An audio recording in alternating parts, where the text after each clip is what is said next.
ఐఐటీలో triple ఐటీలో BTech చేయాలనేది మీ డ్రీమా? అయితే ఇది ఇండియాలో ఒకే ఒక యూనివర్సిటీ వల్ల సాధ్యం. అదే జేకే లక్ష్మీపతి యూనివర్సిటీ. ఇప్పుడే సంప్రదించండి.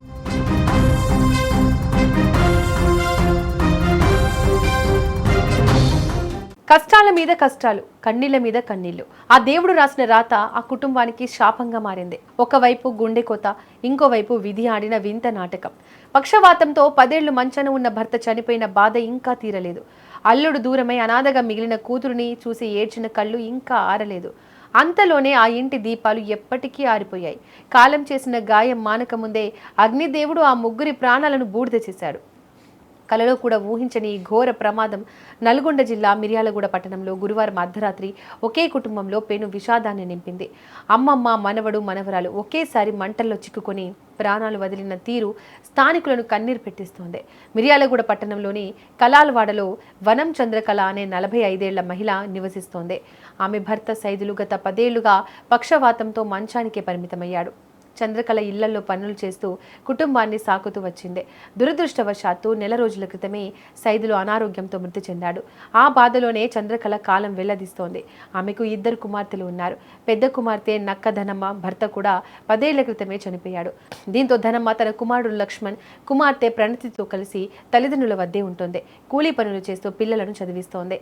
3 రోజుల క్రితం ధనమ్మ ఇళ్లలో పనులు చేసుకునేందుకు పిల్లలను తల్లి చంద్రకళ వద్దే ఉంచి పూణె నగరానికి వెళ్ళింది. అయితే రాత్రి చంద్రకళ తన మనవడు, మనవరాలతో కలిసి ఇంట్లో నిద్రపోయింది.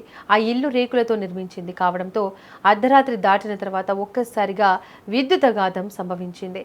వైర్లు షార్ట్ సర్క్యూట్ కావడంతో ఇల్లంతా మంటలు వ్యాపించాయి. గాఢ నిద్రలో ఉన్న చంద్రకళ, లక్ష్మణ్, ప్రణతి బయటకు వచ్చే అవకాశం లేకుండా పోయింది. చుట్టుపక్కల వారు గమనించి మంటలను ఆర్పేందుకు పరుగులు తీశారు.